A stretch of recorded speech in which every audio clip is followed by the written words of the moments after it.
2 years in the Austrian capital. The city's mayor was Karl Lueger, a politician whom Hitler watched with great attention and almost loyal fascination. Lueger was born in Vienna in 1844. He began his career on the left wing of the Progressive Party, and in 1875 he was elected as a candidate for mayor. In 1885, he cooperated with Georg von Schönerer in anti-Semitic campaigns linked to the Linz program, and 2 years later he delivered a violently anti-Semitic speech supporting Schönerer's proposed law against Jewish immigration from Russia and Romania. Because of such actions, Lueger became extremely popular among the lower middle classes. This was largely due to his earthy and populist speeches, which included the economic and religious anti-Semitic prejudices common at the time. With political cunning, he managed to channel social discontent by portraying both capitalism and Marxism as products of the so-called Jewish mentality, reviving centuries-old hostility toward the Jews. In 1897, Emperor Franz Joseph I finally confirmed Lueger as mayor of Vienna after previously rejecting him several times. In that position, Lueger implemented discriminatory practices against Jews, such as refusing to hire them for municipal services and limiting their enrollment in both secondary schools and universities. He also supported politicians who actively spread the blood libel myth that Jews ritually sacrificed Christian children during Passover to obtain blood for baking unleavened bread, a Jewish religious custom. This legend originated in the 6th century when anti-Semitism ran rampant through the streets of Europe. At that time, the killing of a young English boy, known as William of Norwich, was falsely attributed to local Jews. Nevertheless, Lueger could at times appear compassionate or even generous toward the Jewish community. Early in his career, he associated with Jewish members, one of them being Ignaz Mandl, a Jewish lawyer who remained his friend and political advisor even after Lueger expelled him from the Democratic Party in 1889. He also employed Vice Mayor Julius Pöhrer, who was of partial Jewish descent. Lueger even appeared in a synagogue wearing the mayor's chain of office and visited Jewish homes, boasting that it was up to him to decide who counted as a Jew. Without doubt, Lueger's influence was crucial in Hitler's political development. From Schönerer, Hitler had learned the idea that Jews could never be full German citizens. From Lueger, he realized that anti-Semitism, combined with social reforms, could be politically successful. In Mein Kampf, Hitler described him as the greatest German mayor of all time. He even declared that his political ideology was shaped in Vienna, crediting both Lueger and the city's anti-Semitic press. Still, when examining the evidence of Hitler's actual life in Vienna, certain doubts arise. Adolf Hitler had Jewish acquaintances and business partners. In fact, all indications suggest that he did not fully embrace an anti-Semitic ideology until after he left Vienna and moved to Munich. In addition, August Kubizek, a conductor known for being Adolf Hitler's friend, mentioned that Hitler's deep anti-Semitism had already arrived with him from Linz. However, he also pointed out that Hitler's growing hatred toward all the forces that threatened the Germans was mainly directed at the Jews, who played a prominent role in Vienna. Some sources say that during his stay in Austria, Hitler called Vienna a pearl before my eyes. Yet some historians argue he never truly settled there, since he despised its people. Munich, the city that shaped the Führer. In May 1913, Hitler fled to Munich, a city of the German Empire, to avoid fulfilling his mandatory military service in Austria-Hungary. The idea of serving in an army alongside Jews and Slavs terrified him. At the same time, he was always drawn to the culture, strength, and prosperity of Germany. Hitler's present situation was far from promising. He had to wait several months to collect his paternal inheritance, and he wished to enroll in Munich's Academy of Art, though he had little hope of being admitted. On January 18, 1914, Austrian authorities managed to locate him and delivered a court summons demanding his return.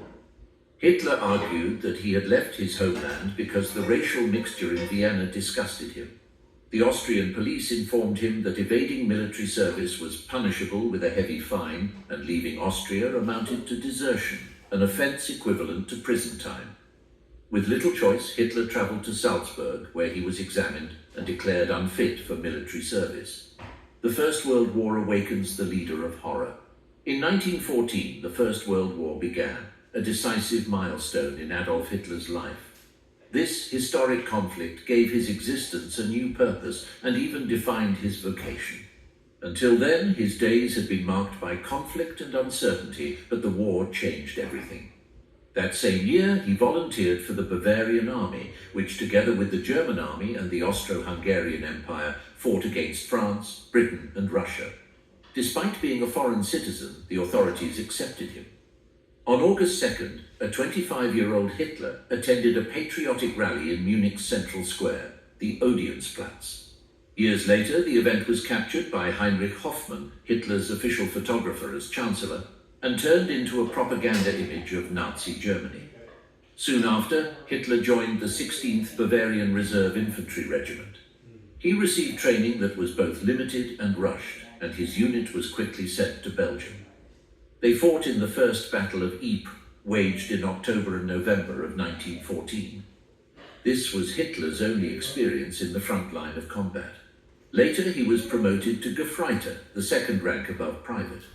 Roughly speaking, this position was equivalent to private first class in the United States Army, though it is often mistranslated as corporal. That was the only promotion Hitler ever received throughout the war, and he retained that rank until the end of his service. Even so, he was awarded several medals, the Iron Cross Second Class in December 1914 and the Iron Cross First Class in August 1918. In 1914, Hitler was assigned as a messenger, tasked with carrying communications to and from regimental headquarters. For the next 4 years, his regiment fought in various battles in Belgium and France along the Western Front. During these engagements, Hitler was often stationed several kilometers behind the front line. However, during the Battle of the Somme, he was wounded by a shell fragment in the upper thigh. He served actively with his unit for most of the conflict, although he also spent time on the home front.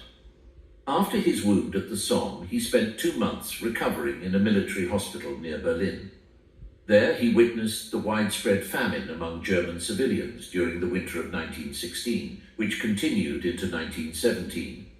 In September 1918, while on leave, Hitler saw the moral collapse of the German home front.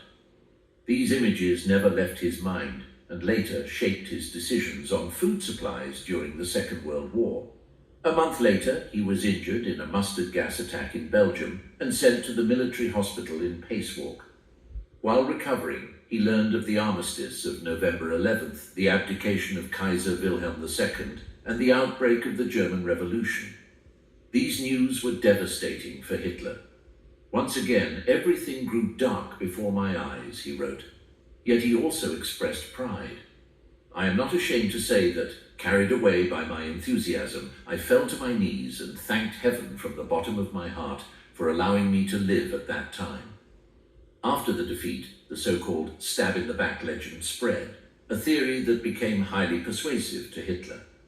In 1919, a parliamentary commission questioned General Paul von Hindenburg, the supreme commander of the German army, about the causes of Germany's defeat in the First World War. During the discussion, he claimed that Germany had been betrayed by its own government, which, in the most critical moment of the war, did not hesitate to begin peace talks. He also stated that the German army had been weakened by the revolutionary atmosphere within its ranks and throughout the country. In that context, he cited a British general who had said, "The German army was stabbed in the back." Thus was born the stab-in-the-back myth. Some argue that the phrase came from Wagner's opera Götterdämmerung, Twilight of the Gods, first performed in 1876, where Hagen kills his enemy Siegfried with a blow from behind. This conspiracy theory claimed that the German army was not defeated on the battlefield, but rather betrayed by social democratic politicians who signed the ceasefire in order to gain power. Although the German High Command made serious strategic mistakes that prevented continued fighting, Hindenburg, together with General Erich Ludendorff, promoted this conspiratorial story to avoid taking responsibility for the defeat. At the same time, various far-right, nationalist and anti-Semitic groups adopted the myth as part of their narrative. claiming that the stab in the back was the result of a global Jewish conspiracy. In fact, even during the war, false rumors were already circulating that questioned the patriotism of German Jews in battle. For this reason, in 1916, the German government conducted a census of Jews serving in the army. The results showed that Jews and non-Jews served at similar rates on the front lines. However, these findings were never published. Today, both German and international historians unanimously reject the stab-in-the-back myth. They point out that the German army had run out of reserves and was completely overwhelmed after the United States entered the war. In 1933, when Hitler and the Nazi Party came to power, they turned this legend into a central element of their official account of the 1920s. They portrayed the Weimar Republic as the work of the so-called November criminals, who, according to them, had stabbed the nation in the back in order to seize power. Nazi propaganda used this theory to describe that period as a swamp of corruption, degeneration, national humiliation, and ruthless persecution of the honest national opposition. They spoke of 14 years of rule by Jewish Marxists and cultural Bolsheviks, finally swept away by the National Socialist movement under Hitler and the victory of the National Revolution of 1933. The Protocols of Zion spread the poison of anti-Semitism in the years following the First World War. At that time, Hitler was walking the streets of Munich and sensed an atmosphere favorable to anti-Semitism. The German city had become a hotbed of anti-Jewish sentiment. Jews were blamed for the actions of the short-lived Bavarian Soviet Republic, a communist state. It was in this context that a publication appeared in German titled The Protocols of the Elders of Zion. Originally written in 1903, the text propagated anti-Semitic conspiracy theories. It claimed the existence of a secret group of Jews, the so-called Elders of Zion, who controlled the world. The protocols were first published in the early 20th century in the Russian Empire, in the newspaper Znamya, meaning the banner, edited in St. Petersburg by the prominent anti-Semitic writer Pavel Krushevan. Several scholars argue that Krushevan himself authored the protocols. When publishing them in his newspaper, he wrote both a preface and an epilogue, claiming he had discovered an authentic document that revealed a worldwide Jewish conspiracy. According to him, it was the minutes of a meeting of the World Union of Freemasons at the Elders of Zion. The early versions contained 24 chapters and alleged that these elders planned to control global politics, the economy, financial markets, the press, and education. They also claimed that Jews sought to destroy Christianity and all other religions. The text said they would profit by keeping the world in a constant state of war. As supposed evidence, Krushevan pointed to the emerging Zionist movement, which promoted the creation of a Jewish state in the ancient homeland of Israel. Some even falsely claimed that the protocols were the minutes of the First Zionist Congress, held in Basel, Switzerland in 1897. But this was soon proven entirely false. In 1905, the protocols were published as an appendix to a book about the coming of the Antichrist. The author, Sergei Nilus, was a Russian mystic and a staunch anti-Semite who claimed that Jews were agents of satanic forces determined to destroy the world.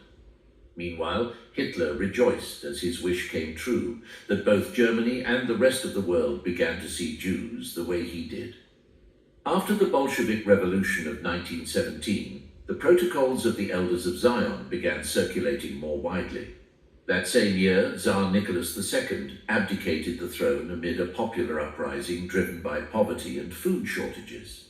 Months later, the Bolshevik Party, which would later become the Communist Party, staged a coup. The widespread fear that communist revolutions would spread across Europe reinforced one of the main conspiracies contained in the protocols, that Jews were behind communism and responsible for revolution. This completely false accusation became known as Judeo-Bolshevism. In 1919, the protocols were translated into German. During the 1920s, various editions appeared in the United States, especially in cities like New York and Boston. At the same time, copies were sent to London and Japan, translated into their respective languages. In 1921, the Protocols of the Elders of Zion were translated into Italian, Swedish, and Norwegian, and 2 years later into Polish. By 1925, they were already available in Arabic in Syria. With the spread of the protocols came new books promoting anti-Semitic conspiracy theories. Among the most notorious was The International Jew, the World's Foremost Problem, written by Henry Ford, founder of the Ford Motor Company. This book was translated into 16 languages, including German. Over time, the details of the text were modified to fit the political climate of each country. Although newspapers such as the New York Times, journalist Herman Bernstein of the New York Herald, and British diplomatic correspondent Lucian Wolfe published articles debunking the protocols and proving they were false, the damage had already been done. A large part of European and American society accepted many of the text's claims as true. During the 1920s, Adolf Hitler read the protocols thanks to Alfred Rosenberg, a prominent Nazi Party ideologue and author of The Myth of the 20th Century, a book that developed various Nazi racial theories. These ideas helped Hitler reinforce his convictions, making him realize that even if he had not written those texts, his beliefs were reaching the minds and hearts of many people. In Mein Kampf, Hitler claimed that the protocols revealed the true nature and activity of the Jewish people and exposed their ultimate goals. Although once in power in 1933, Hitler did not directly mention the protocols in his public speeches, he frequently repeated many of the falsehoods they contained, including the claim associated with Judeo-Bolshevism. On the eve of the Second World War, and throughout it, Joseph Goebbels, Minister of Public Enlightenment and Propaganda of the Third Reich, understood that he could exploit the protocols of Zion to further demonize the Jews. Yet years earlier, he had written in his personal diary, "I think the protocols of the elders of Zion are a forgery. I believe in their intrinsic truth, but not in their factual authenticity." In other words, Goebbels considered that even if the document was false, it was useful to advance the Nazi regime's anti-Semitic agenda. As a result, Julius Streicher, editor of the anti-Semitic newspaper Der Stürmer, published numerous articles during the 1930s based on the ideas contained in the protocols. The Nazi Party's central publishing house issued 22 editions of the protocols between 1919 and 1938. During the Second World War, the Nazis circulated countless editions of the text in every country they occupied. Even in 1943, after millions of Jews had already been murdered as part of the final solution, German authorities were still publishing editions of the protocols in Russian, Ukrainian, and Belarusian. They did the same in France, Belgium, and Poland. The silent rise. No one wanted to